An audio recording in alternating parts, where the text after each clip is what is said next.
Hey everyone, and welcome to this edition of Just Parlays. I'm Jim Williams, along with Chris King. Chris, some fun stuff last night. We got to see some winners. Memphis did us proud.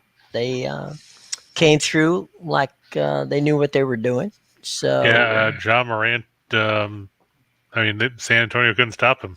Did you see the play at the end of the half where they threw it in there and he just basically volleyball set it up into the basket right, yeah. because he couldn't do a catch and shoot with 0.4 of a second left. Nope. So it was basically just flip it up there.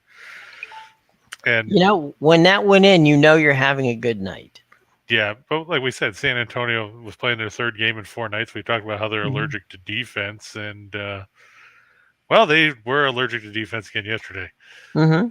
And that's going to haunt Popovich's team probably the rest of the season, because you think there's 20 some games left in the year, and they're Mm-hmm. still sitting. What are they, 11th, 12th in the West? They're a game and a half behind New Orleans. Mm-hmm. They'll look at games like that and go and understand why they didn't make the playoffs, and they'll have no one to blame but themselves. That's the way it works. You screw it up, and then things happen, right? Speaking of screwing it up, let's talk about Bruce Boudreau, your good buddy there.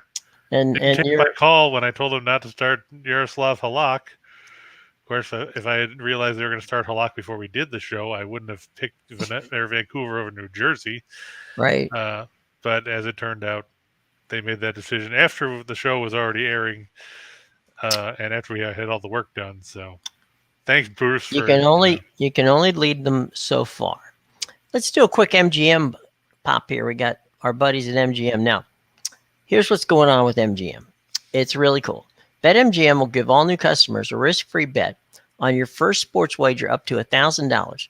It's, of course, only new players are eligible for this bonus, and you must claim it within 7 days of signing up. Now, here's what happens next. Once you create an account and make your first deposit, place any real money on the bet between $10 and $1,000, and they'll match it for you. Okay, so it's a pretty good deal. Now, remember, as we always say, you have to be 21 years of age to play, and always wager responsibly. So that's one of our BetMGM deals. We're going to have another one a little bit later. By all means, what we want you to do is check it out in our show box below, because that's where all the goodies are. Okay, so check that out. Also, while you're here, smash that like button and subscribe button and hit that bell so that you know every time that we are going to do something and be on. So by all means, check that out. All right, Chris, let's go to the hardwood. Specifically, we're going to go see Oakland and IUPUI, where they're just minus 8 billion in that game. Although, in fairness, you had some lines that were just off the charts. That's why I put 8 billion, because the money lines are horrible. This is actually a first round Horizon League tournament game, so this could be, and let's say should be, the end of the road for the Jaguars this season. Obviously, it's been a terrible year for them. They're 3-25. They're 1-16 in the conference. They're 1-12 on the road. They're facing a Golden Grizzlies team that's coming off a win over Cleveland State in the regular season finale. The Golden Grizzlies 19-11, 12-7 on the Horizon. They were 9-3 at home. Probably what's even more galling for IUPUI is they're down to 5 guys. Bakari Lestrayap, who averages better than 9 points a game, I think he's their second leading scorer, left the regular season finale against Green Bay after playing 3 minutes. So the other 4 guys played all 40 minutes, and the 5th guy played 37 minutes in relief. Well, wait a minute. They've got 5 guys to play. Yep. Okay. They had 6, and then Lestrayap got hurt. And he's not supposed to play tonight, so they're down to 5. I thought that you had to have 8 players in the NCAA to actually participate in a game. If you only had 5, the rule is 8 in the NBA. No, I know it's an NBA as well, but all right, so you can play with 4 guys? Well, no, they've got 5 guys.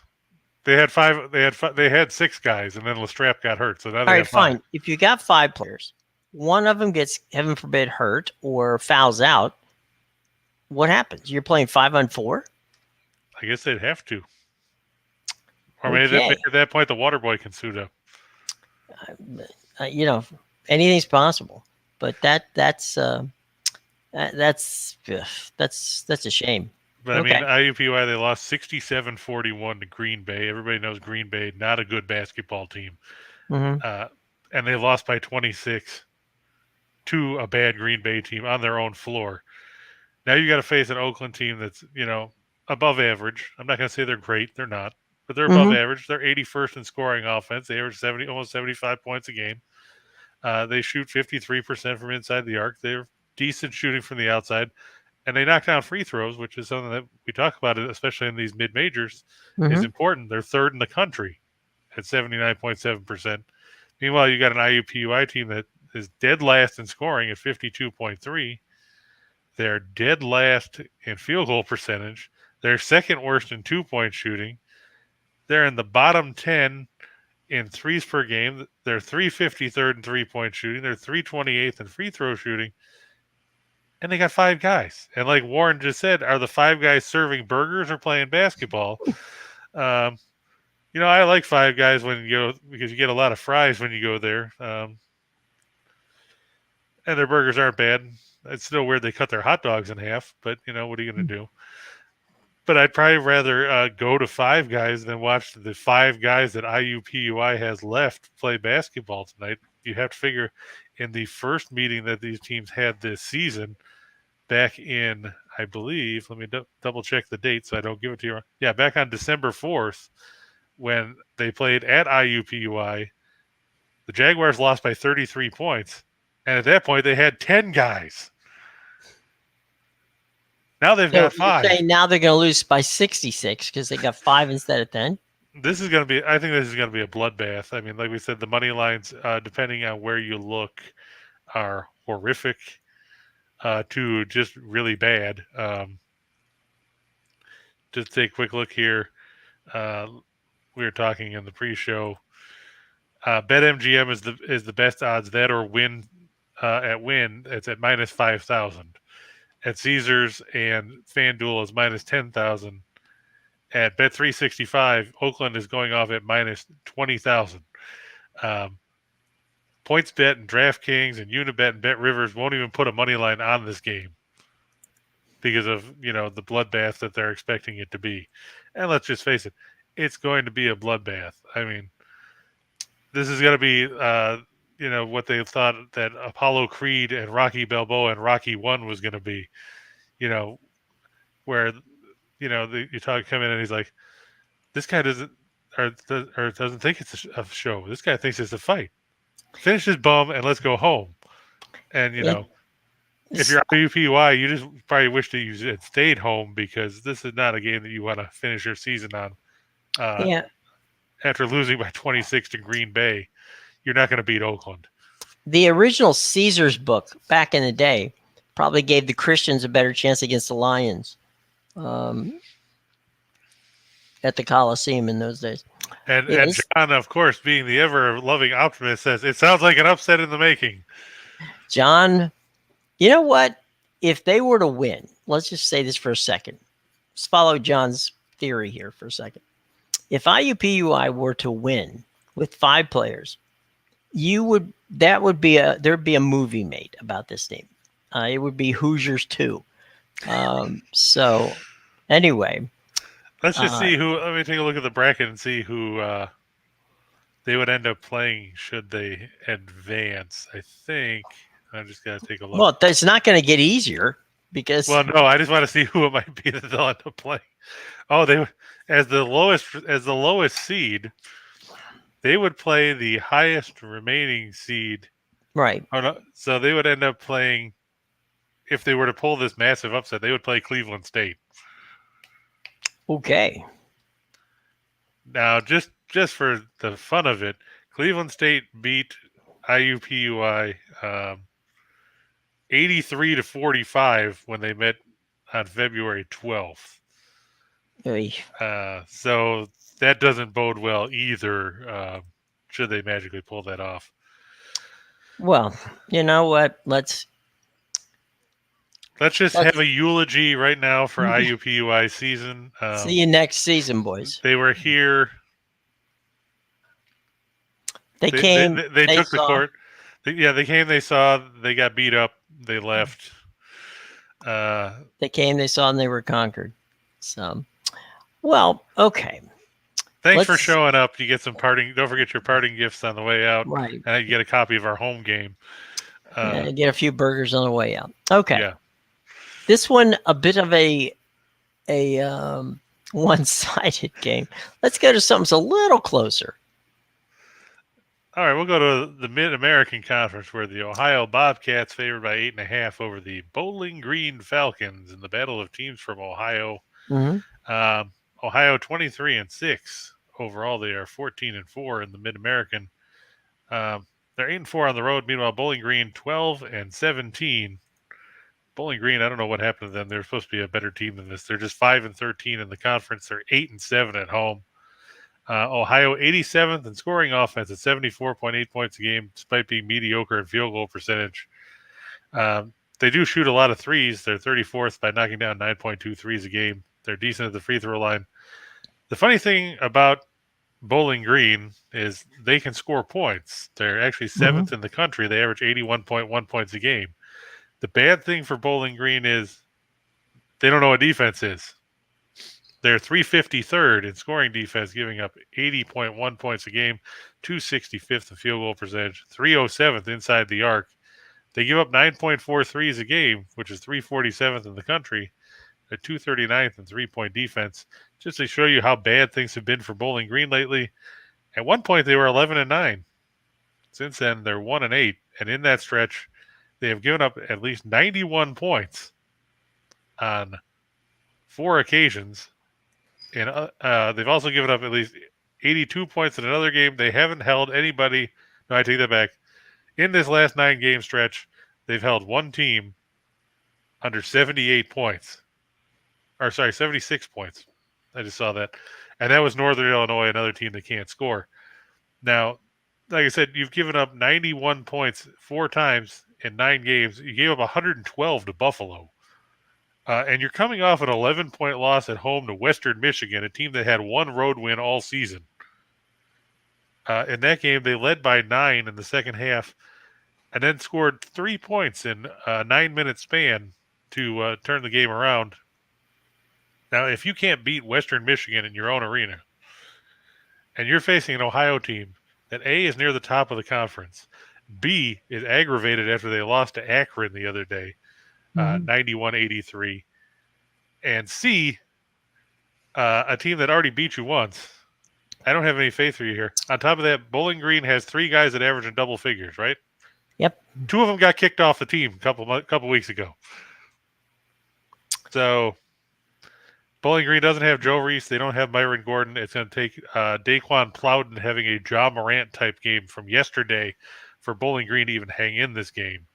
And I don't see it happening, folks. Quick question. Can those 2 guys that got kicked off the team get to IUPUI before the game starts today? I mean, they probably could. I mean, they got kicked off the team 2 weeks ago. Transfer portal, quick. Transfer portal. Do they have their paperwork in it? I mean, Well, we'll never know. I mean, it doesn't look like they're going to make it. But Ohio's 6-1 against the spread in their last 7 after giving up more than 90. They're 7-2 as a road favorite. Bowling Green 0-6 against the spread in their last 6 against teams with a winning record. They're 0-6 in their last 6 overall. They're 0-5 in their last 5 as an underdog.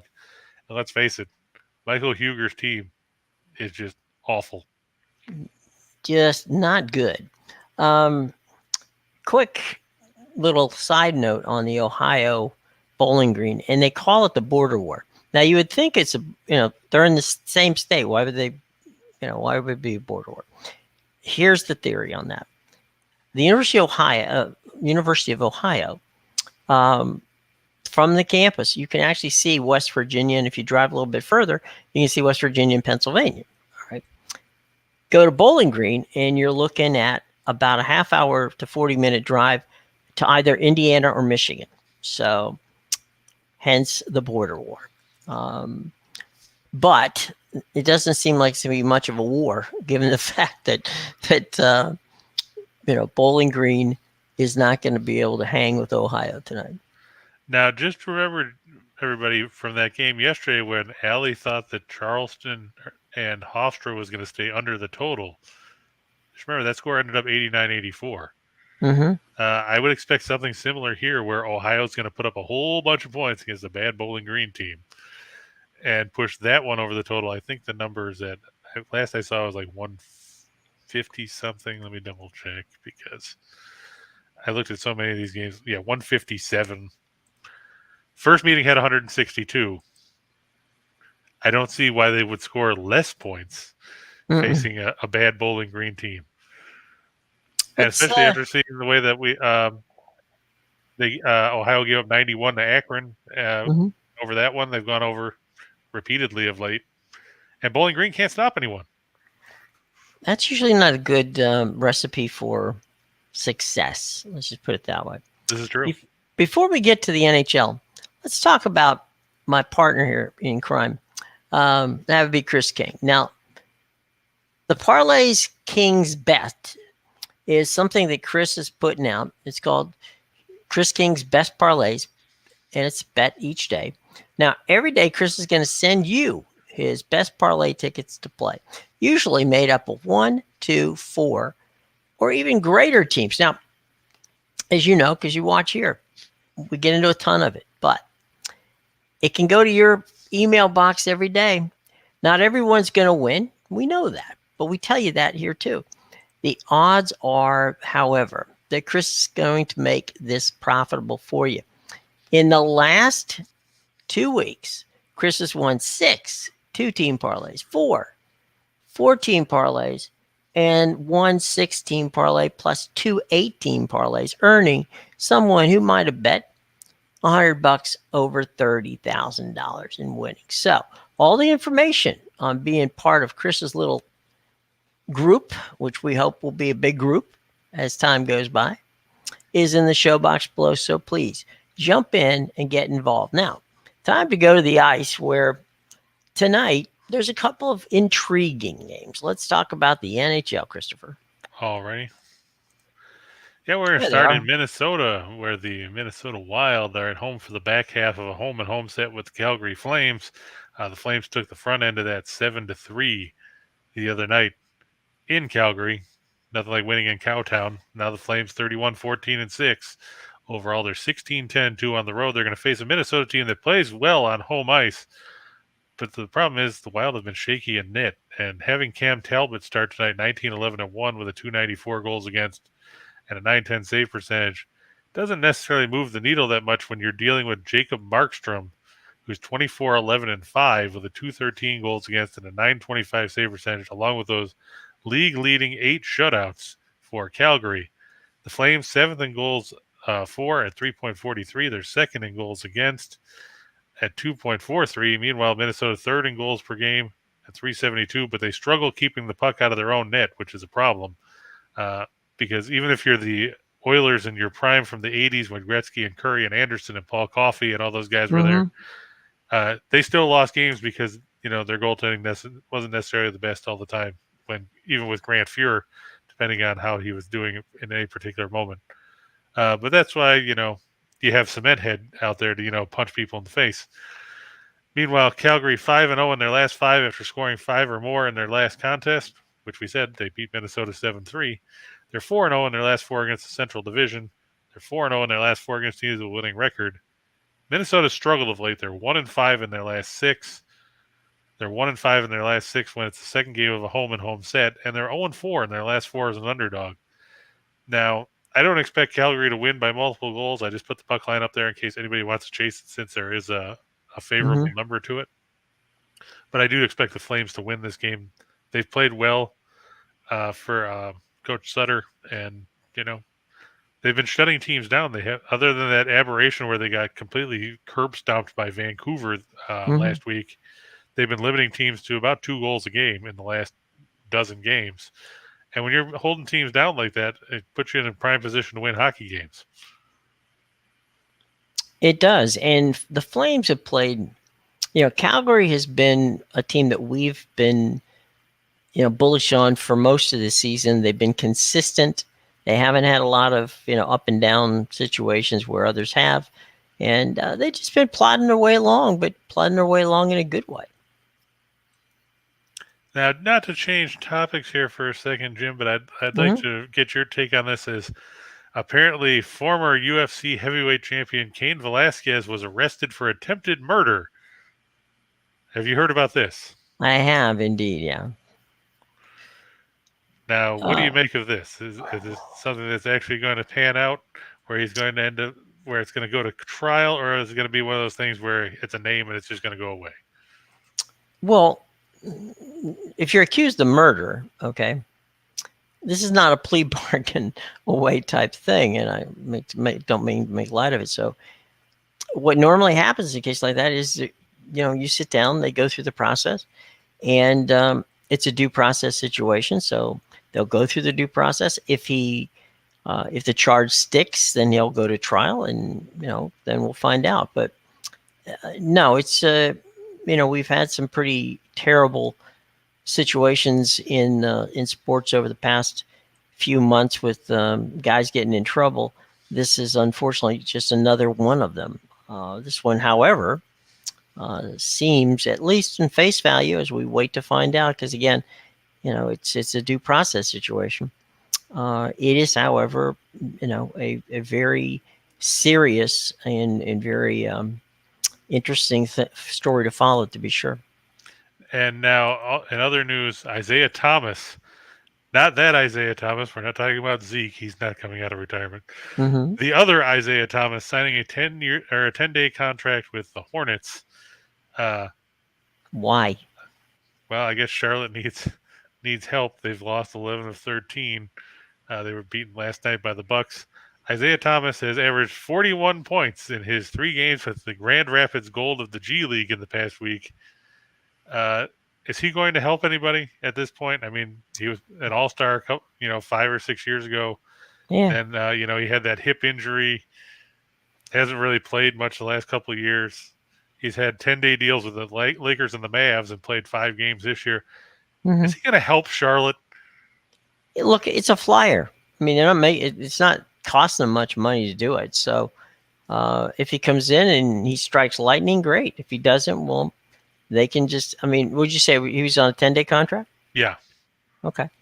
He's got 10 days to prove whether he's worthy of it or not. They, on the other hand, figure, what do they got to lose? I mean, it's a low dollar figure. It's not a cap issue. So what the hell? Bring him in, dress him up, see if he can hit. And the other big story that I wanted to touch on was Art Briles.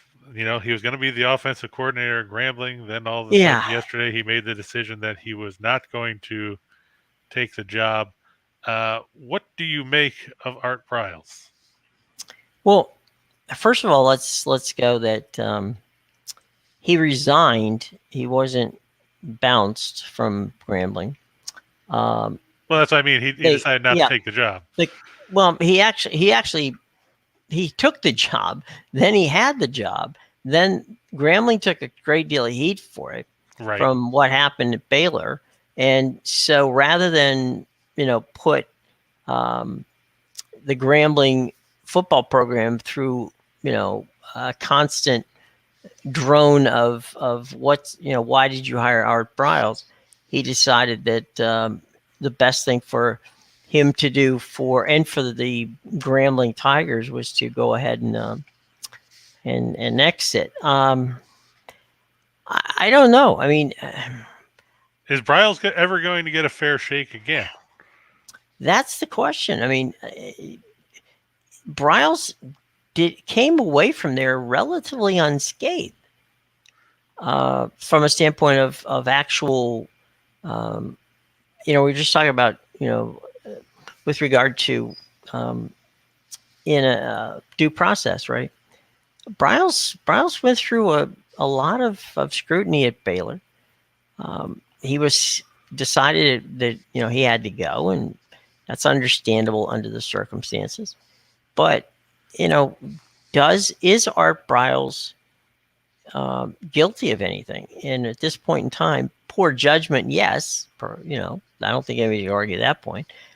But is he worthy of a second chance? Well, certainly Grambling thought he was. I mean, it's not like they didn't know him. All they had to do was Google his name, and everybody could figure that one out. Well, but that's what I mean. Is he took the job. There's a ton of backlash, and now he doesn't have a job again. But Right. you look at the rest of the people that were involved in that situation in Baylor. Right. Ken Starr, Yeah. obviously a well-known name from anybody that's remembers the Whitewater investigation and everything else. Right. Enron, and he resigned, but he's still doing things. And Ian McCaw was the athletic director. Right. He was forced out, and 6 months later, he got the job at Liberty. Meanwhile, Right. we're going on 6 years now, and Briles can't get a job. Right. So what makes Briles be the scapegoat? Why did nobody go after and say, well, why should Ian McCaw get a job? Nobody protested when he took the job at Liberty as an AD there. Mm-hmm. Nobody's gone after Ken Starr. What is it that we're going to tag Art Briles for? Well, evidently they're tagging him for everything. But that's what I mean. Does that seem fair to you? No, it doesn't. I mean, look, I am absolutely 100% against. I mean, I've got I got 7 nieces, so I'm definitely against everything that happened at Baylor. Okay, Right. That part of it is totally stipulated. The point is, was it Art Briles' fault? And the fact of the matter is, as you said, in over 7 years, the answer to that question is no, it's not. Was he stupid in not understanding or seeing it? Probably yes. But stupid doesn't necessarily mean you're guilty of anything. It just means you're stupid. And Stupid is a stupid Art does. Briles, the Art Briles attempt to get back into the coaching business has been impeded by this, and you got to wonder if there's ever going to be a day when Art Briles is going to find his way back to and that this was a coordinator's position that being honest, it doesn't pay a lot of money, but it's a high profile situation with a good HBC. This would be a question that might be better for LA Bachelor and his tightness with what's going on with the HBCs. But I don't see where Art Briles is not given an opportunity. I mean, Patino went through an issue somewhat similar in Louisville, and he's doing fine at Iona. Right. So I don't know what the deal is with Art. I mean, I don't know how much penance he has to pay for stuff that somebody else did. You talked about the president of the university at the time was Ken Starr. I mean, he was supposedly the gold standard when they brought him in. The AD is gone now and is at Liberty. Maybe if who's it? It's Hugh Freeze is Freeze the football is coach at Liberty, and yeah. we know the issues he had at Ole I was Miss. gonna say if Hugh Freeze is found himself a second life at Liberty, maybe although Hugh is an offensive guy, maybe Liberty seems like they've been the place to go when you're serving your penance. But I don't understand why Art's getting this backlash, given the fact that was he there when it happened? Yes. So were a bunch of guys. Was he the one that hit it? Not really. No. The coach can't hide what's going on. The AD and the president paid for it, and so did Art. But they seem to have gone on to be bigger and better things. Art's been actually Art was coaching high school ball. Before he got that gig. Sorry? And he coached in Italy. Yeah. Mm-hmm. So he's become a pariah. I don't know why, but we'll see. Yeah, not to stray off. Those were just things that I was thinking about. I was talking to Zig Fracassi about yesterday and stuff like that, and it didn't make a lot of sense. I just want to get your take on the situation. Yeah, I mean, Art Briles was in many ways complicit to not understanding what was going on in his program. That's a problem, okay? But is it a problem that is unforgivable? I don't know. I mean, evidently it is at Grambling. And you have to give him credit for falling on the sword because there wasn't any pressure from the athletic department for him to leave. I mean, as I said, they knew who he was when they hired him. Right. So you wouldn't make that hire if you're going to turn around and a week later get rid of the guy. But what happened was a week later was an opportunity where the pressure was put on him, and Art, being what I thought was a good gesture on his part, was like, look, I don't want to put Grambling through this, but maybe it's time that I leave the program and go on to something else. And as we said, there's not much for him to go on to because it's not like people are beating his door down to get to him. It's a shame. It's a shame that he's not getting a second chance. So we will see if he does. And certainly, Baylor has as a matter of fact, Baylor, a couple of his assistants have done well.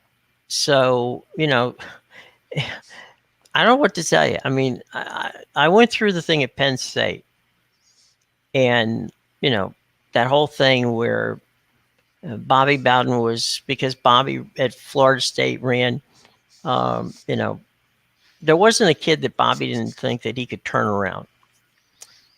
He was, Bobby was a man of faith who thought, there's nobody here who, there's no such thing as a bad kid. There's just a kid that didn't get a chance. And that was Bobby's theory. And Bobby would bring them there, and 9 times out of 10, he'd be able to turn it. But there'd be times when it didn't work. And when it didn't work, he got beat up for it. And all the time that he got beat up, as he kept winning and winning and winning, everything that got thrown back in Bobby's face was, well, he's not Joe Paterno with the wonderful job that they do at Penn State running the program like, squeaky clean. Well, we all found out that was not the case, okay, at Penn State. True. It wasn't squeaky clean. And this whole Sandusky situation and what Joe knew and didn't know went to Joe's, to the grave with Joe. But, just not unlike what you're talking about, the president of the university was gone.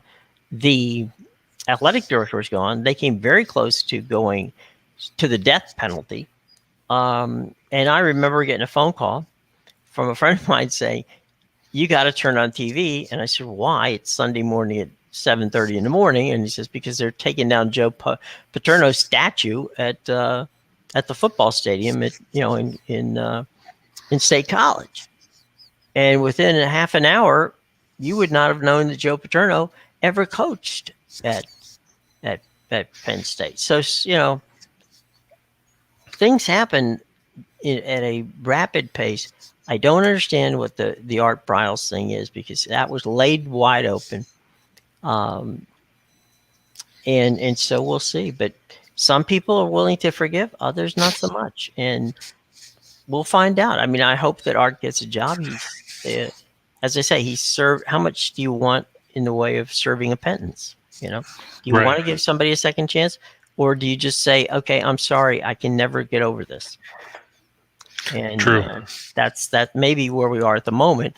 At least it seems to be the way we are at the moment for Art. All right. We got another hockey game, right? Yep. All right, going back. And we're going to go to Barry Trott's land as the Islanders are on the road to face the Avalanche.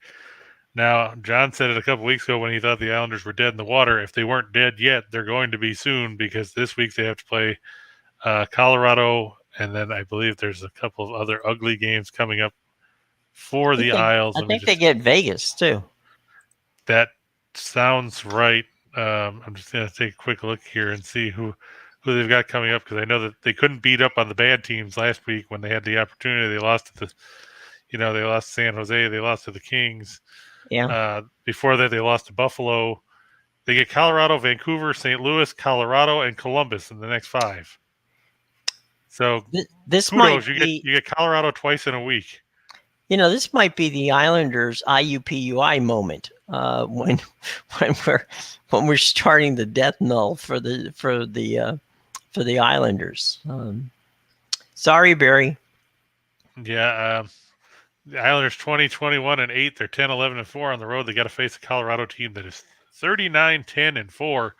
They are 22, 3, and 2 on home ice.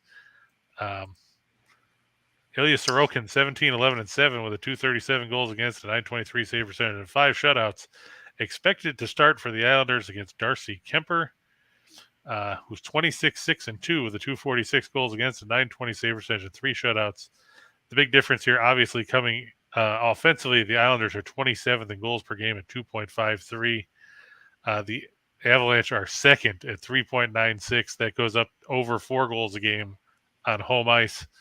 The Islanders 5 and 22 in their last 27 against teams with a winning record. They are 2 and 10 in their last 12 as a road underdog. They're 0 and 6 after they win a game, so they haven't figured out how to put together a 2-game win streak in a while. They're 4 and 0. The Avalanche 4 and 0 in their last 4 on 2 days of rest. They're 43 and 8 in their last 51 against a team with a losing record. Colorado is 43 and 9 in their last 52 at home. And the Islanders have lost 5 of 6 over here in the altitude at the Ball Arena. Like Sly said, Colorado murdered the Jets last week.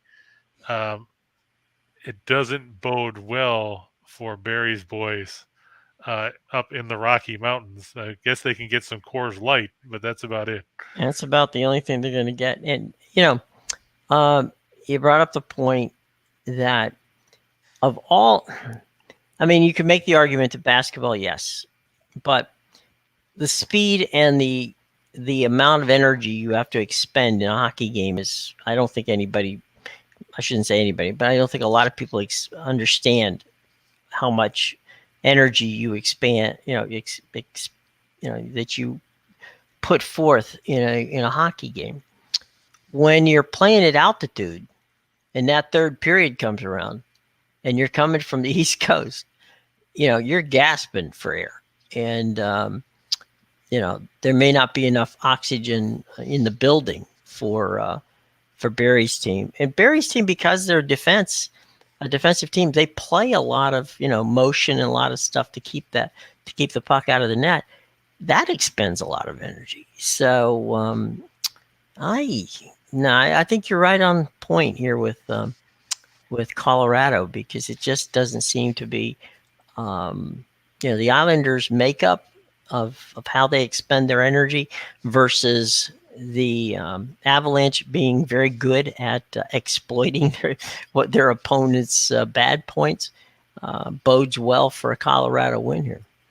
Yeah, and Matt brought up a point with the trade deadline coming up. There's always a swing at this point, and talk about the Blues a couple of years ago when they went from out of the playoffs to winning the Cup. The problem with that, Matthew, for the Islanders is that they're 17 points behind the Capitals for the second wild card spot. Mm-hmm. Now, they do have games in hand, but if you're playing as badly as New York has played and, they don't score much, the concern is, are they going to be able to do anything with those games in hand to make up any ground? And when you've got to face Colorado twice in the next week, it doesn't necessarily bode all that well for their chances. Sure, Washington has stumbled. I mean, they lost last night, and they've dropped 3 in a row, I think 9 of 11 or something like that. But the fact remains that when you've got that much of a lead, the ticking time works in your favor. Right. And unless Trotz's team can suddenly find some offense, I don't think they're going to make up that kind of ground. Barry's team's not built to make up that kind of ground. But to Matthew's point on the trade deadline, I wouldn't be surprised if Colorado went out and found themselves a couple of little things to tweak that team, to get them to the point where they feel comfortable that they can make a run at the Cup. It's a Stan Kroenke-owned team. So need I say more, Rams fans? He I don't know what I'm their waiting for him cap to spend more situation. money on the Nuggets, but that Yeah, doesn't seem to be the I don't case. know. I don't know who's. I don't know where they are under the cap, but I wouldn't be surprised if they tinkered a little bit in Colorado to get themselves in a position where they feel that they can make a strong cup run. Well, Elliot says that the Islanders are going to play defense and Sorokin will stand on his head to win. But he's going to stand on his head, and the Avs are still going to win 3-1. So you're not taking Okay, the Islanders to win this one, right, Elliot? Sorokin's just going to keep the Avs down to 3.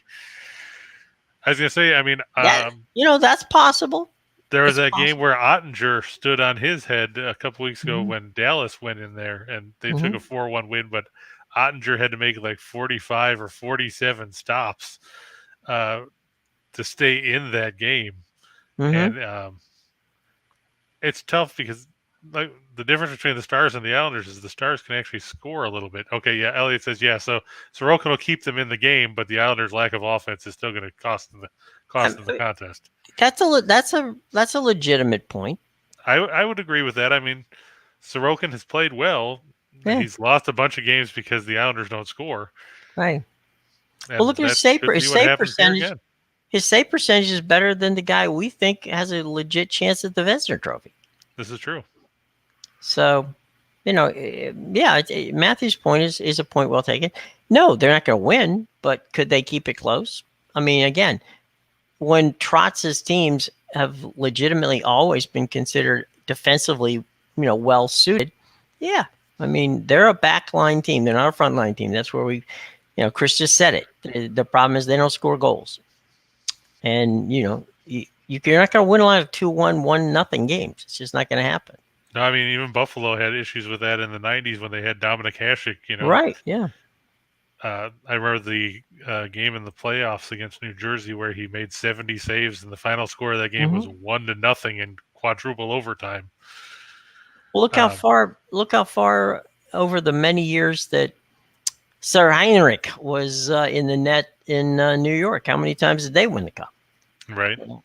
It didn't happen. So defense is good, but you got to score some points, and unfortunately, they're not. Hey, before we go to the NBA, let's talk about our second promotion. We already told you about the first one from MGM. Here is a cool one for NBA fans. Be sure to take advantage of our BetMGM NBA promo. First-time users of the BetMGM app deposit and place a bet of $10. That's all you have to do is put $10, put some skin in the game, and the NBA, anytime you do that, you put that $10 down, you get $200 if either team hits a three-pointer, okay?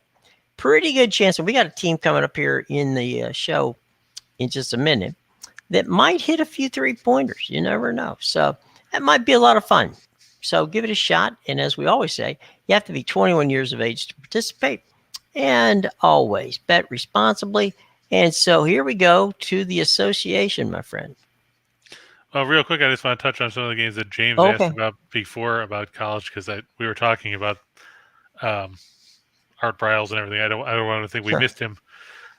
Florida Gulf Coast, they're playing North Alabama in the Atlantic Sun tournament. First meeting between these teams did not go North Alabama's way. Florida Gulf Coast rolled them 92-60. The line's 11.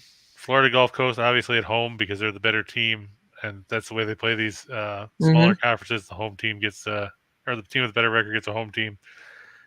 Probably the over is also a safe bet at over 142. North Alabama averages 63 field goal attempts a game. Florida Gulf Coast gives up 61.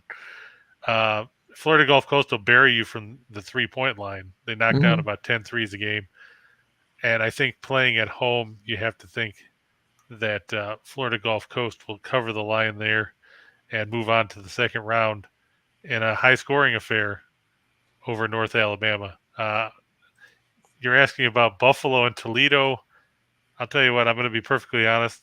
That's a game I'm staying away from just because of the fact Buffalo's favored by 2. The Bulls have won 9 in a row. They swept Northern Illinois over the weekend. but Toledo is Toledo. They're 23-6. They lead the MAC with a 15-3 conference record, and they won the first meeting in Toledo by 11. But that was back when before Buffalo got hot. Now Buffalo lost that game. Then they lost to Ohio by 21 at home, and since then they've beaten everyone soundly. It's going to be a tight game, I think. Obviously, these are two teams that are right in that 4 or 5 team cluster at the top of the MAC, because you've got Toledo, you've got Ohio, you've got Kent State, you've got Buffalo, and then you've got Akron, who kind of stumbled a little bit. Mm-hmm. That gets one of those games that's going to go right down to the wire, and I don't want anything to do with it from a betting perspective. Being from Buffalo, I would say take Buffalo, but I wouldn't be confident about it because both teams are very good on the offensive end of the floor. And I'm not – so like Jim always says, sometimes the best bet is the one you don't make. That would be the case there, at least from my perspective. Yeah. Regarding Kennesaw State and Eastern Kentucky, that's right, the Eastern Kentucky Colonels, not the Eastern Kentucky Colonel Sanders. Kennesaw State favored by 4. I think they'll cover that. Eastern Kentucky 1-12 on the road this season. Hasn't been a good year for them. They've only covered in 3 of their 13 road games.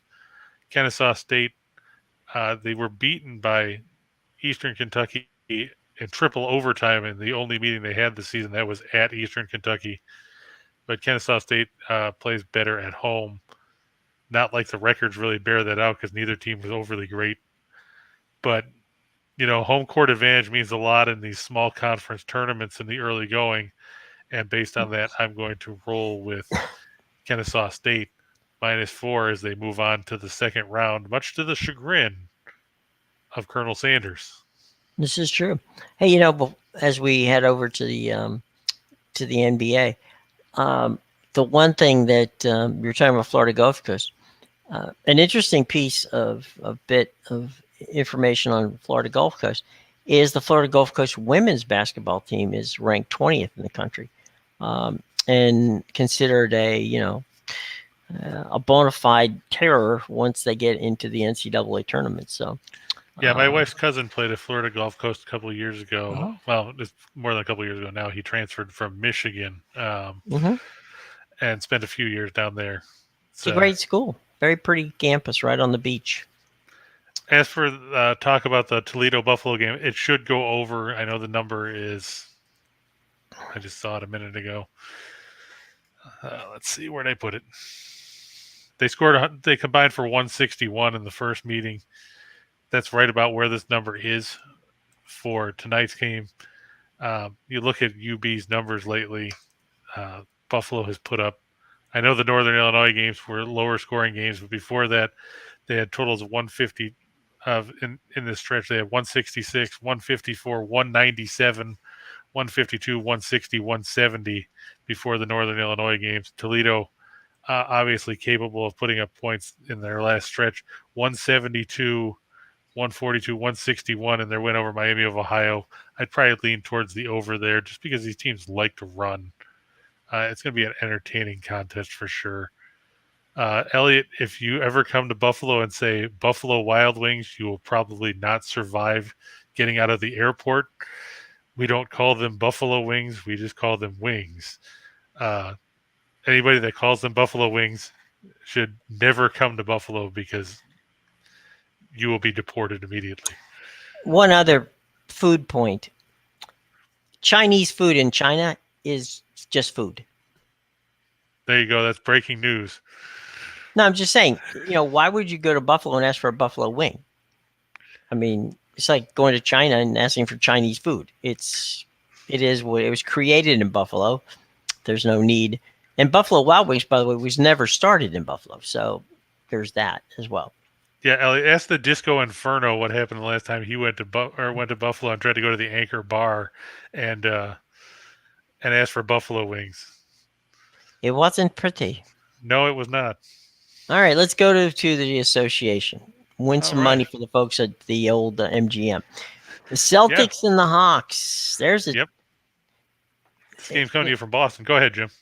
I was just gonna say, there's this is not the Celtics and the Hawks of the Bird Dominique days. Quick story: Dominique Wilkins had a great story about Larry Bird, and it was in Game 6 of the finals. I mean, Eastern Conference Finals a few years back when they were playing, and the Hawks were up by 20 at the half, and Casey Jones goes into the locker room, and Kevin McHale picked up the story and said Casey Jones walks over to the cooler, reaches down, grabs a beer, pops the top off the beer, drinks the beer, doesn't say a word, walks in, over, gets another beer, pops the top on it, sits down, drinks that beer, looks at his watch, goes over, grabs a third beer, pops the top on it, drinks it, sits down, looks at his watch, gets up and says, guys, you're going to go out there and you can win this game because you're better than they are. They know you're better than they are. And we know we're better than they are. Because Bird goes out and puts up a ridiculous number in the second half. And that was it. Game was over. And Dominique was talking about, we awakened the beast. And you got to be careful anytime you awaken the beast. And so that was then. This is now. They are not the same two teams. They're not teams. Neither one of these teams is going to be in this year's Eastern Conference Final. That's my own personal opinion. We'll see. My favorite series between Wilkins and Bird was the '88 Eastern Conference semifinals, where Boston they went up 2-0, then they lost 3 in a row, then they won Game 6 by 2, and then Game 7 was that Bird Wilkins showdown, where Wilkins finished with 47, and Bird had 34, but Kevin McHale had 33, and they won 118-116 at the Boston Garden.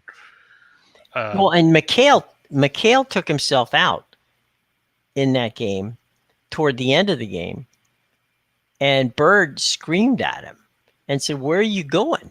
And he said, "I'm tired." And he goes, "Everybody's tired. Get back over here."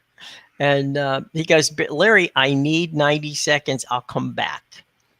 Yeah, Bird played 47 minutes in that game. Yep. So, that was that Celtics team with Larry and Kevin and DJ and Robert Parrish and all that. Danny Ainge. And Danny Ainge, yeah. And you look at the other side, and the Hawks had Dominique Wilkins, they had Doc Rivers, they had Kevin Willis, good old Tree Rollins, who is slow. Spud Webb played only 6 minutes in that game. The Spudster. There you go. Imagine that. He sat behind Doc Rivers and probably only played because Doc Rivers fouled out. Yeah, there's that. Or got thrown out. One of the two. But yeah, those were some phenomenal games back when Neek was lighting up the Omni. But yep, that's the only thing I can remember. I have vivid memory of being in a food line with Robert Parrish at an airport, and Parrish's towers above me, and as he would. He got a Danish. It was a cherry Danish, and he dropped it, and it landed on top of my head. Cherry jam first. So between that and the Otis Bird songs, Terry, you've got a whole bunch of good stuff. Yeah, my constant disasters with NBA players. That would be it. But yeah, tonight I like the Celtics at home. I mean, Atlanta's good offensively, but they're going to run into a Boston team that's excellent on the defensive end of the floor. They only give up 103.9 points a game. They lead the league in field goal percentage defense. And look at the next number there, Jim. The Hawks 1-11 against the spread in their last 12 on the road against teams with a home winning percentage better than 600. They're 1-5 against the spread in their last 6 as a road underdog. They are 1-4 in their last 5 on the road. And Trae Young, he's going to have to carry the load because John Collins still out with that foot injury. He's only 21 of 63 from the field and 6 of 27 from beyond the arc. in 3 games against the Celtics this year. Oof. Yeah. That Those ain't kind of good. numbers aren't going to get it done, especially playing in the TD Garden. Granted, it doesn't No. have the mystique of the old Boston Garden, but still. That's right. Come on, boys. All right, let's go to two for the money. Let's blow through Hold this. on. You Oh, still I'm got sorry. this one, Jim. You're talking Golden about State. teams that hit That's threes. right. I mentioned we're talking about the opportunity to hit that that good deal with MGM on the threes. Steph Curry, come on down. Yep, the Warriors only a 1-point favorite, but that's because half their rotation seems to be out of the lineup. Klay Thompson not expected to play tonight with an illness.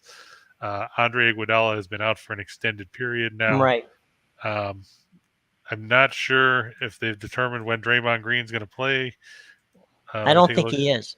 Yeah, I don't think he is either. I'm just going to take a quick look here and see if they updated anything because you never know.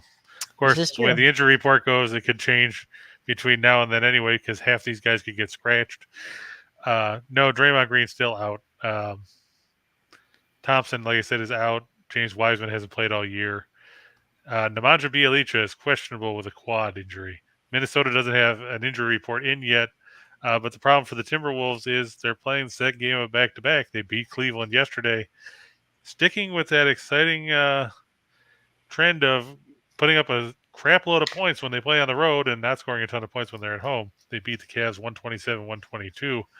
Unfortunately for Minnesota, they're 3-7, and they've been outscored by nearly 7 points a game in the second game of back-to-back situations. Now they have to face a Golden State team that's third in the league in scoring defense at 103.6, second in field goal percentage defense, second in three-point defense.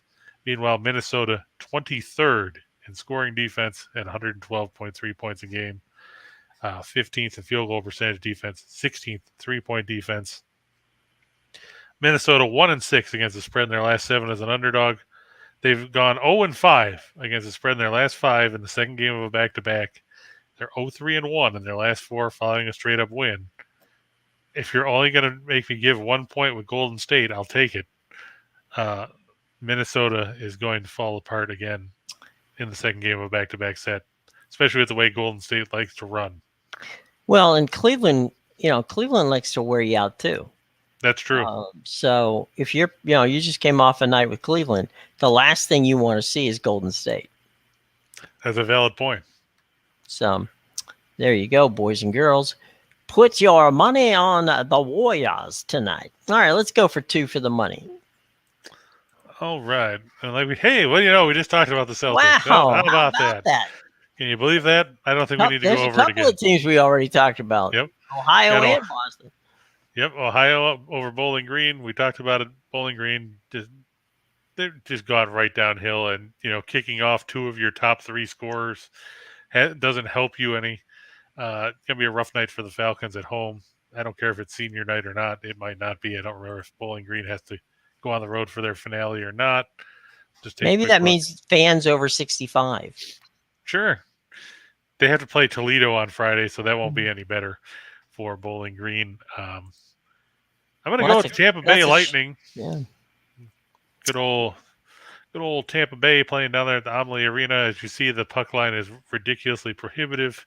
But hey, if you like chasing minus 400 favorites, why not? Yeah, go for it.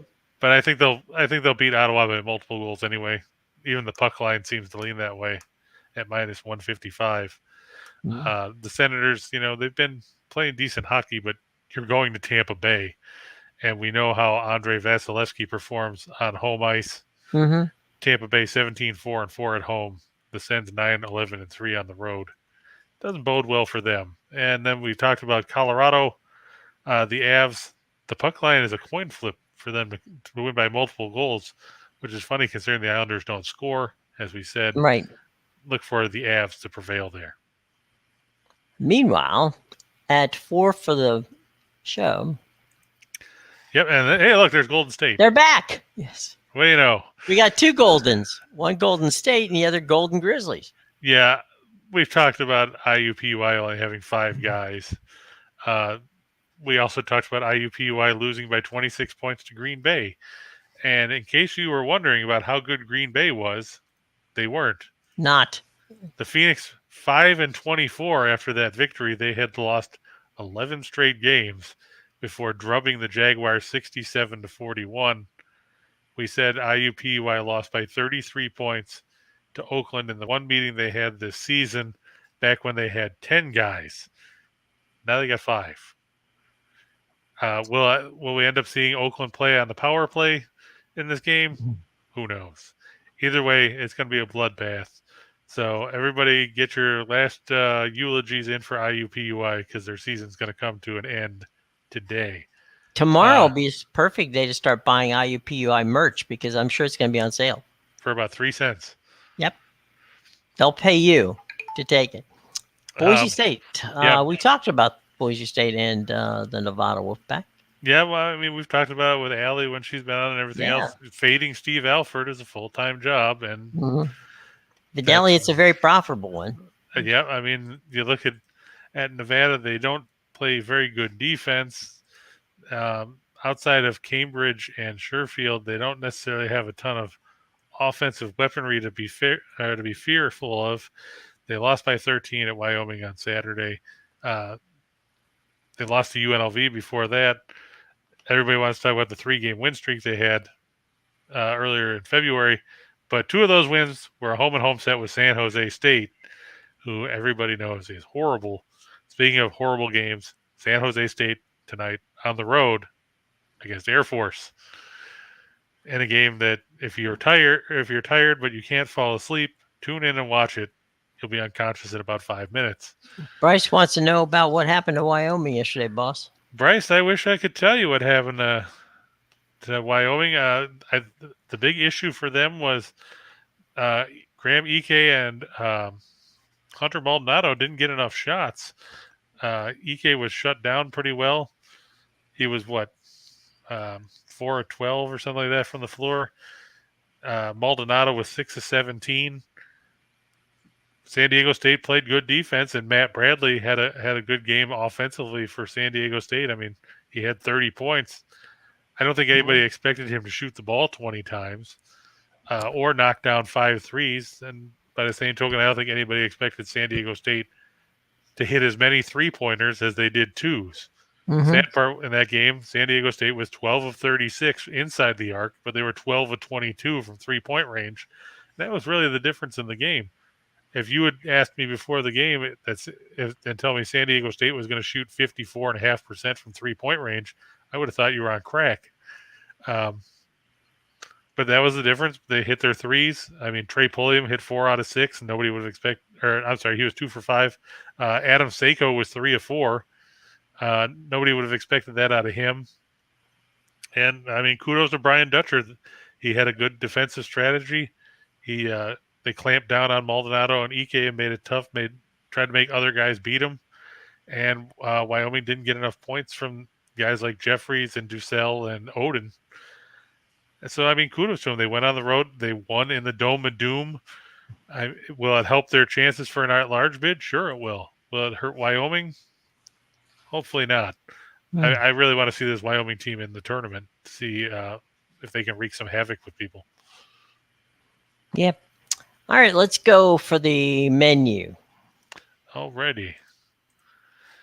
Yeah, we got some ugly numbers on here, but that's because I think that these teams will cover the line anyway. Ohio State should bounce back from their horrible performance against Maryland. I guess they forgot to show up. That game over the weekend, very disappointing, losing there. But they're at home against a Nebraska team that has been brutal.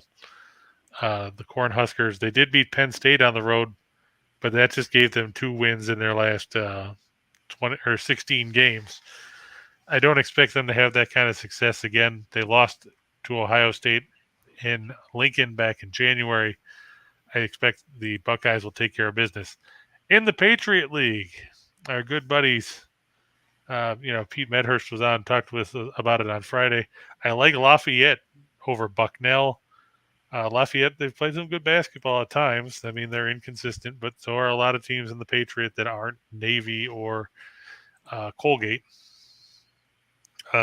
Bucknell has been bad all season, and Bucknell finds ways to blow leads against Lafayette. They were up double digits in the first game and lost in overtime, Bucknell was up 17 at home in the second half of the second meeting at Lafayette. Saw Lafayette force overtime and then finally pulled it out 92-89. But if you can't hold a lead in your own building when you're up 17 in the second half and you need overtime to get a win, I'm not trusting you here. I'm going to go with Youngstown State over Robert Morris. Let's face it, Robert Morris lost to IUPUI. That's enough. Yeah, I don't think I need to say anything else about their chances about going to Youngstown State and facing the Penguins. I know Youngstown State's like this, where they go up and they go down, but they'll at least see another day in the Horizon League tournament with a win here. Houston. What can we say about Houston? They're facing Cincinnati. Well, so their Alley's team. Yep. Cincinnati, they cost me a 6-team parlay over the weekend when they lost to South Florida. Thanks a lot, Jim. I had nothing to do with it. Yeah, that's not what I heard.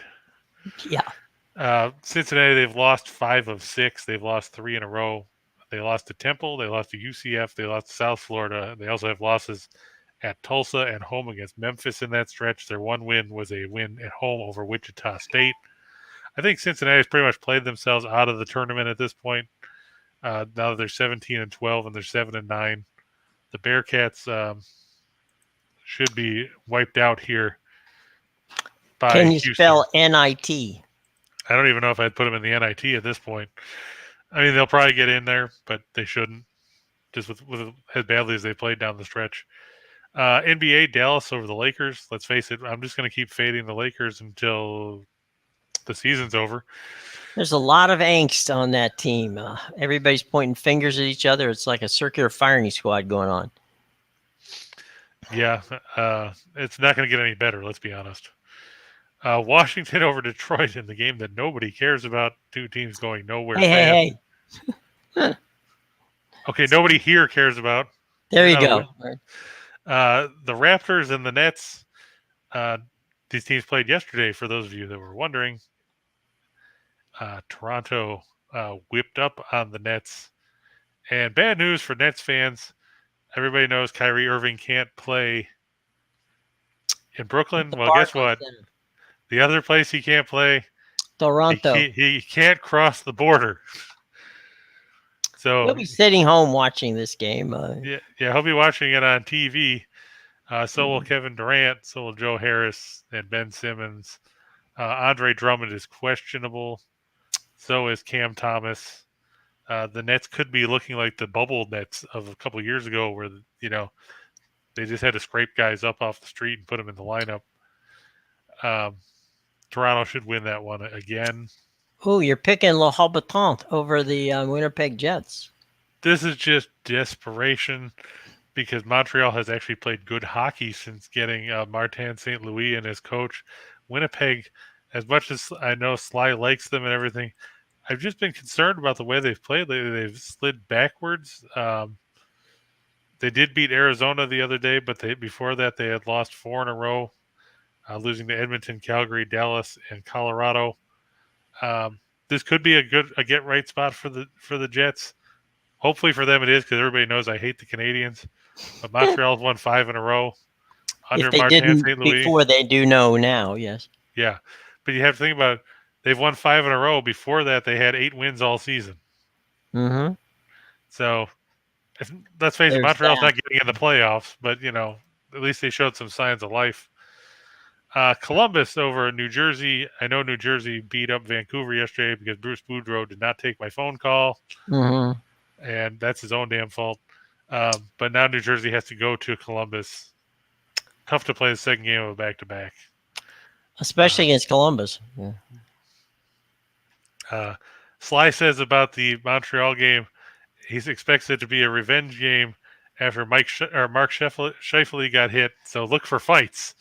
So, hey, if you're looking for fights, tune into that one because there aren't enough fights in the National Hockey League anymore. Finally, the Edmonton Oilers and the Flyers over 6.5. I know the Flyers did beat Washington 2-1 the other day. I know everybody's all excited that the Flyers snapped another 87 game Don't get losing excited. streak. Don't. when beating the Caps lately is nothing to get excited about. But when you're a Flyers team that had lost 6 in a row, they got to Okay, hang you can their get heads up. excited. Yeah. But Edmonton, we know that they can light the lamp. Mm-hmm. We know that both teams are terrible on the defensive end of the ice. It's supposed to be Mikko Koskinen for the Oilers against Carter Hart. I guess the one plus that you can say about this is at least Philadelphia isn't going to start Martin Jones in net. But either way, I think this one's going to end up a 4-3, 5-3, Mm-hmm. God knows what 3 type of game and end up over the total. I have no faith in either goaltender, let's be honest. There you go. Elliott's right, Edmonton's overrated, but they still have Draisaitl and McDavid to lead the way offensively, and that's enough to do a lot of damage to scoreboards across the league. Philadelphia does not know what goaltending is. Yeah. Philadelphia is not overrated. That's one thing we can tell you right now. This is true. Nothing to worry about there. All right. So, any final questions here as we cruise? One about Pitt. Pitt? Who are they playing? Pitt is a 14.5-point underdog at home against Duke. Don't play that game. All right. Just stay away from that game. They haven't played this season, but I mean, let's face it, Pitt's not good. And Krzyzewski in Pittsburgh, Krzyzewski's gotten a lot of good Western Pennsylvania players in his. There might be more people rooting for Duke in the arena tonight than Pitt. So I'm not so sure you want to get involved in that. The only way that Pitt hangs in this game is if Duke has a hangover from beating Syracuse and is caught looking ahead at North Carolina Saturday. Other than that, I have no faith in Pitt whatsoever. If you want to bet on a team in Western Pennsylvania, Chris gave it to you, and that's the Robert Morris game. Yep. Go with that one. You got a much better chance of winning with a Western Pennsylvania team in that one. And you're not that Robert Morris is going to win, but they can deliver for you with what Chris has got hanging out there. But man, buddy, I know a lot about Pitt. I've got a lot of family members that went there, my father included. Not today, my friends, not today. And James, you're right. IUPUI sucks, but yeah, I think Oakland is going to cover. Like I said, IUPUI only has 5 guys. That's it. We're not talking about the burger chain. We're not talking where you're going to go get 805 pounds of fries with your burger. We're talking about the fact that IUPUI has literally 5 players, and that's it. I'll be honest. I do not remember ever seeing a game where there's only 5 guys playing for one team. Yeah, I mean, I saw the box score from the Green Bay game when they had 6, but like I said, the one guy left after 3 minutes. So the other 4 starters played 40 minutes. The fifth guy or the 6th guy played 37 in place of the other guy. But that's it. They only got 5 guys, and they lost by 26 to Green Bay. Like we said, they had 10 guys in the first meeting against Oakland and lost by 33. Oof. Yeah. And Bryce asked Arizona USC. Jim, what do you have a take on that? Ooh, that's a good game. At the Galen Center. It's okay. I'm going to go with SC. Are they getting points? SC is getting. They're getting 4.5. Right? 4.5. 4.5. I'll take the points. SC's played close games at home, winning and losing at home. I like them at home. Arizona plays well too, but I don't think I'm going to take SC at home. I think Jim's onto something taking the points there. I mean, you have to remember Arizona won by 9 in the first meeting back on February 5th at the McHale Center. They didn't cover then. They were a 10.5-point favorite. Mm-hmm. And they're coming off a 16-point loss at Colorado. God, that was a terrible game, wasn't it? Yeah. They let the Buffalo shoot almost 50% from the floor. Arizona shot a little worse than 40%. And USC, they tend to, hang in games. They've got a lot of talent on that team. I would probably lean towards what Jim said and take the points. I think Arizona wins the game, Yeah. but I think they're only going to win by 3, maybe 4. The other thing you have to consider is SC's got to believe that if they could knock off Arizona, that's going to help them in seeding because they're going to be in the NCAA tournament. It may help them in seeding in the Pac-12 tournament. Yeah, I think a win will give Arizona the Pac-12 title. Right. But what I'm saying is I think that if SC can beat them, that will help them in seeding in both tournaments. That's true. I mean, anytime you can beat a team that's out of one line right now. Right. And then Sly wants to know about Dayton and Richmond. That's going to be a very entertaining basketball game for sure. I mean, both teams in the thick of the A10. Yeah. Just taking a look here, I think the line was only a bucket last I looked. Are they? Is that their play? Is that a regular season game? They haven't played the tournament yet. No, right? That's at Robins Center. Yeah. Richmond favored by 2 at home. Dayton is 5-5 on the road. Richmond is 11-3 at home. At home, yeah. Dayton 5-5 on the road. The big thing that Dayton's going to hang their head on is defense. I mean, Dayton's a very good defensive team. The question is, how many points is Richmond giving up? 2. That's the thing that concerns me about Dayton is they lost to LaSalle. Yeah, that's one of those ones where go back and look at what Chris said. There's a lot of games to bet. That may not be the one to bet. I'm just taking a quick look here. First meeting, did they even play yet this season? They might not have, because the A10 is such a big conference. Yeah, VCU, and it's all over the place. Yeah, they haven't played yet this season, so can't even throw that in there. Dayton's effective offensively. They play at a snail's pace. They're 342nd in tempo. They rely so heavily on defense. Richmond, Chris Mooney's team's got a lot of experience on that team. You've got 4 seniors, Gilliard, K.O. Sherrod, and Grant Golden. Then you've got Tyler Burton's a junior. This is going to be one of those ones, just like Toledo and Buffalo, where it's basically a coin flip. And coin flips are not a game I want to chase after if I'm from a personal perspective.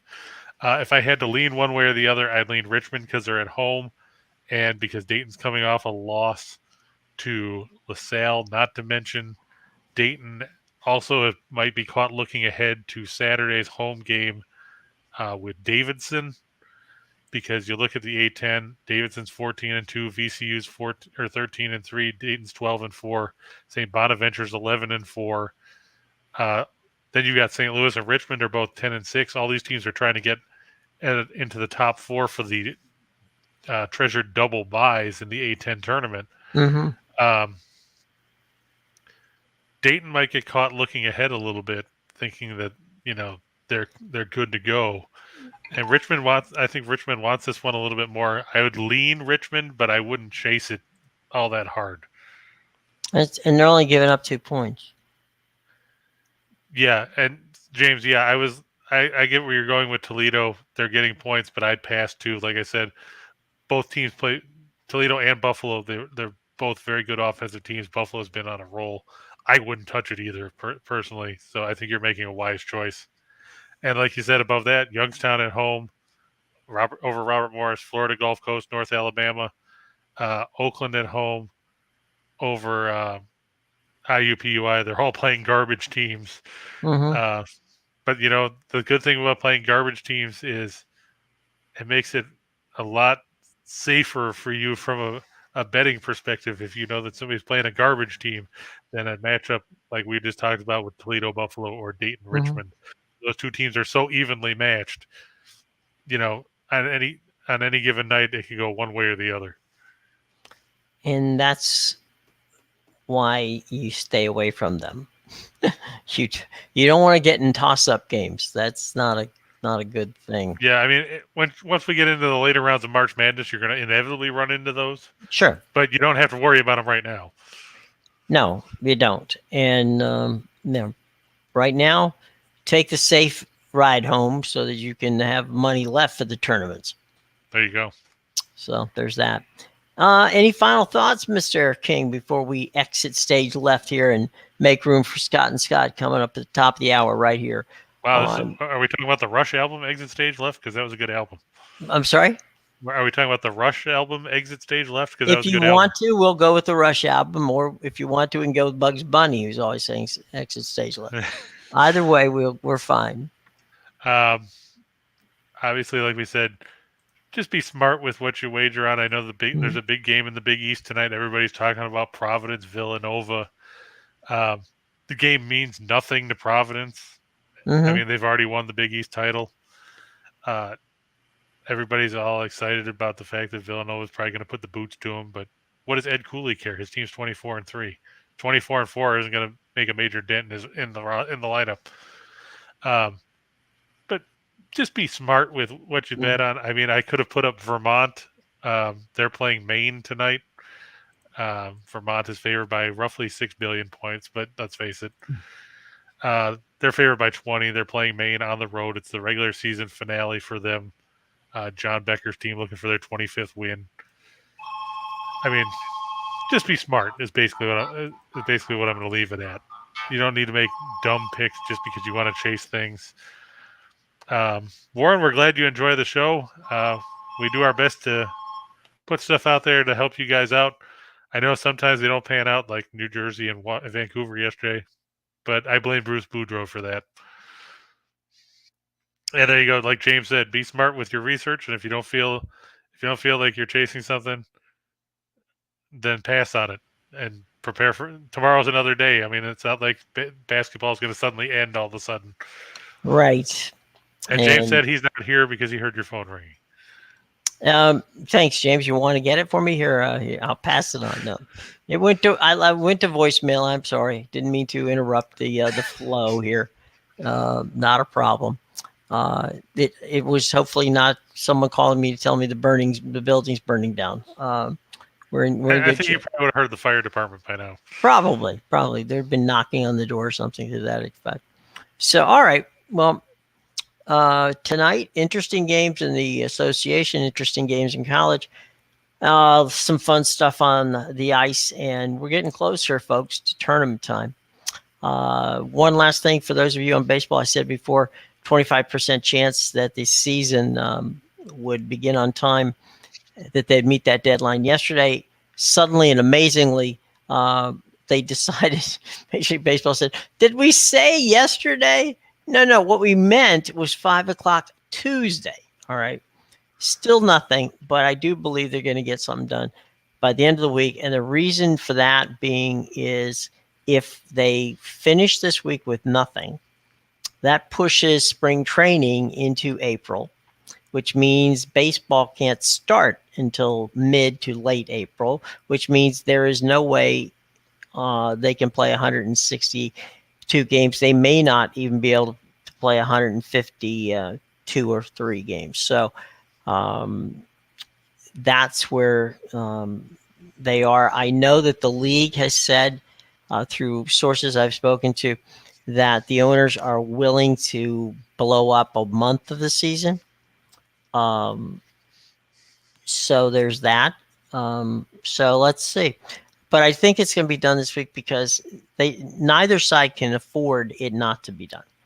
If it's not done this week, then we're pushing into some very dangerous territory. Yeah, and not just from the PR perspective, but from the financial perspective. Because that's what I'm saying. Nobody's going to make any money. Well, the players will make money, but it won't be as much because they won't play as many. That's what I mean. If they don't get something done and they have to blow it up, then nobody's going to make any money out of it. Right. And the other thing is, you think Boris is going to try to get his players to do something because he wants to get paid too.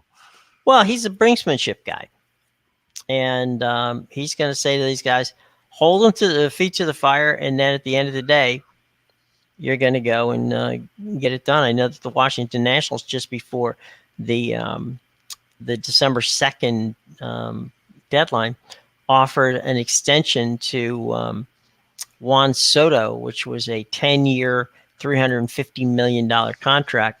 And because he's represented by Scott,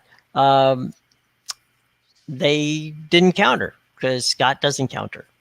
Scott forces you to bid against yourself.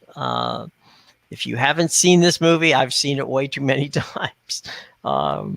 You'll end up, his first one on that was, was A-Rod, where A-Rod signed the deal, left the Mariners, signed a deal with the Texas Rangers for $260 million, which is, by the way, just happened to be $100 million over what the Mets offered him, and they were number 2 in that. And I was living in Seattle when A-Rod signed that deal, and the city just about revolted on him. And then shortly after, Ken Griffey Jr. was traded. Mm-hmm. And then nobody cared about the Mariners for a while. Well, there's a lot of people think the Mariners might be the team to beat in the American League this year. If Jerry Dipoto quit trading people every 5 seconds. Well, there's that. But Jerry Dipoto's trading guys like he was the left one out-handed guy out of the bullpen.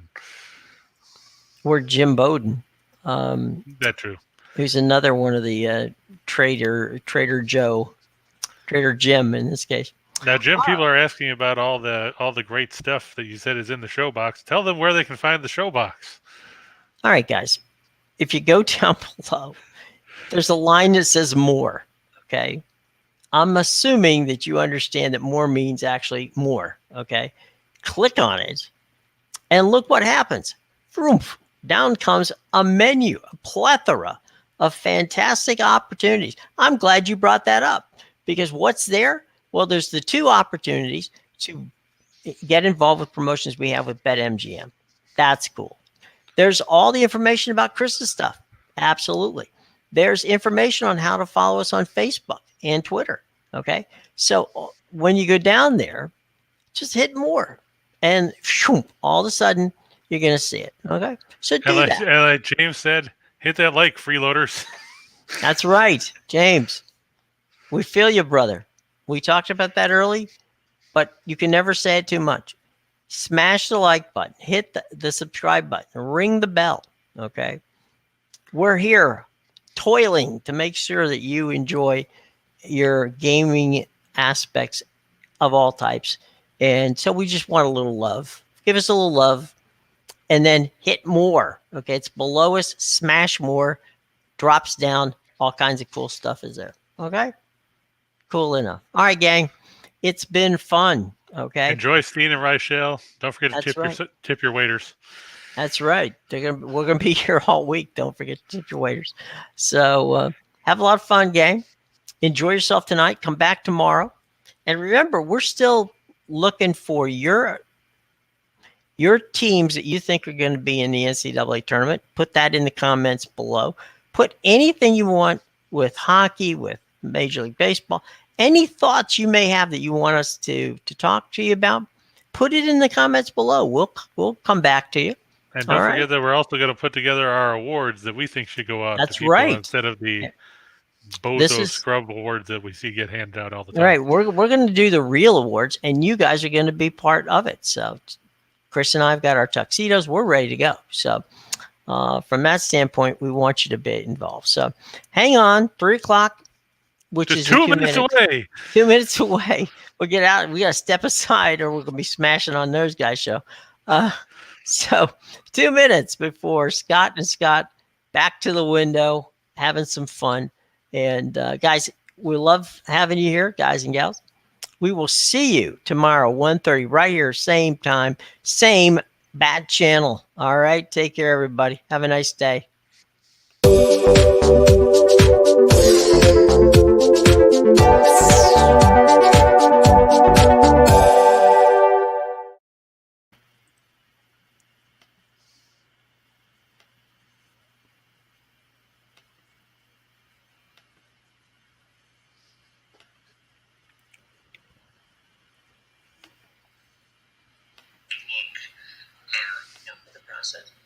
And it's a due process situation, so they'll go through the due process. If hey, Jim, it's still running.